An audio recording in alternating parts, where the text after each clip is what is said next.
के साथ अपने वरिष्ठ योगी शशिभूषण के पास लौटते हैं।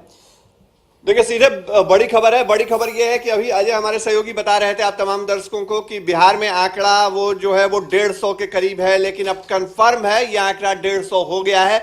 अभी अभी 2 नए कोरोना पॉजिटिव की पुष्टि की है बिहार के जो स्वास्थ्य विभाग के प्रधान सचिव हैं संजय कुमार। उन्होंने बताया है कि 2 और नए कोरोना पॉजिटिव केस सामने आए हैं। ये दोनों सासाराम से सामने आए हैं और सासाराम में जो पहली महिला इन्फेक्टेड पाई गई थी माफ कीजिएगा, जिसके संपर्क में उसी के संपर्क में आने से ये दोनों केस जो आए हैं, तो एक चेन की शुरुआत जो है वो सासाराम में होगी गणेश। तो इस वक्त का जो बड़ा अपडेट है वो हम दर्शकों को दे रहे हैं। बिहार में जो कोरोना पॉजिटिव केस की तादाद है वो 150 हो गई है और सरकार के लिए एक बड़ी चिंता इसलिए क्योंकि पिछले 3 दिनों में हमको ऐसा लगता है या जो आंकड़े बता रहे हैं, जो ट्रेंड है वो ये बता रहा है कि फुल एक्सेलरेटर जो है वो कोरोना ने बिहार में अपना दबा दिया है।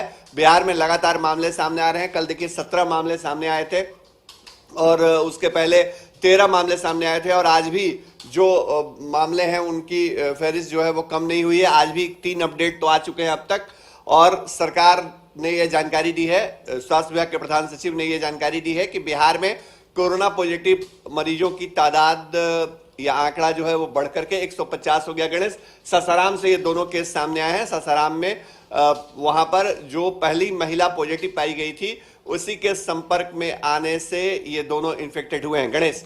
बिल्कुल, सासाराम से 3 मामले, अब से कुछ देर पहले 1 था, अब 2 और इसके पहले जो मुंगेर की चर्चा कर रहे थे 4 नए मरीज, यानी 7 लोग अब तक। आज के तीसरे अपडेट के साथ बिहार के अंदर के जो हालात हैं वो 7 लोगों के बने हुए हैं, यानी आंकड़ा 150, 150, 120 घंटे, 150 का आंकड़ा, 30 दिन, बिहार में 32 दिन। बिहार में जब लॉकडाउन की शुरुआत की गई थी आंकड़ा 3 था, 3 जो लोग थे वो कोरोना के संक्रमित पाए गए थे। हालांकि जब उनकी रिपोर्ट आई थी हाई तो तब मचा था जब मुंगेर के ही रहने वाले एक शख्स की मौत हो जाती है और मौत के बाद लिए गए जो पहले सैंपल थे, जो पहले लिए गए थे, रिपोर्ट बाद में आई और उसमें वो कोरोना का पॉजिटिव पाया गया था, जिसके बाद उसके संपर्क में आए हुए लोगों की जांच की गई तो उन सब की रिपोर्ट पॉजिटिव आई। 3 केस बिहार में, लॉकडाउन जारी। आज 30 दिन केंद्र के स्तर पर पूरे देश के अंदर 30 दिन गुजर चुके हैं, बिहार में 32 दिन गुजरे हैं। 3 केस था, 32 दिन बाद आज बिहार किस मोड़ पे खड़ा है? 150 केस फिलहाल, 150 लोग प्रभावी हुए हैं अब तक।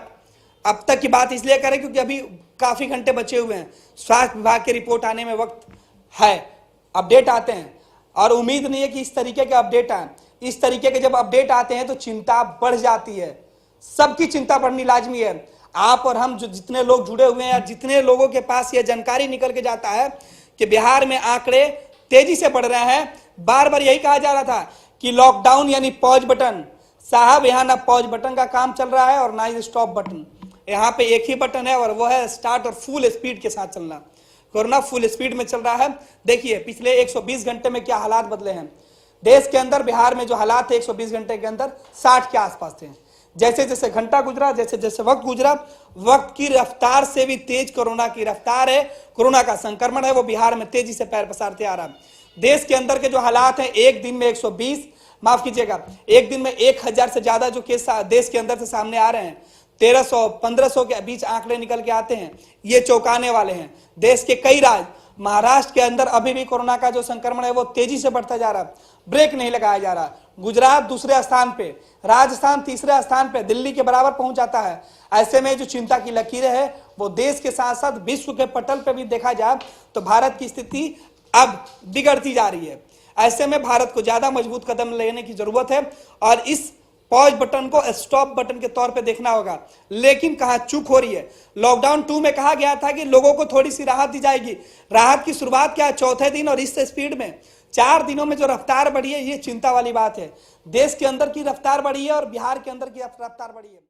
बिहार के आधुनिक अस्पतालों में से एक NSMCH multi speciality 350 bedded hospital, अनुभवी डॉक्टर एवं ट्रेन्ड पैरामेडिकल स्टाफ, विश्व स्तरीय सुविधाओं के साथ अत्याधुनिक ऑपरेशन थिएटर, ICU, NICU, निशुल्क OPD परामर्श, 24 घंटे इमरजेंसी सर्विसेज और जटिल गर्भावस्था अवस्था का इलाज Netaji Subhash medical college and hospital, Amhara, Bihta, Patna.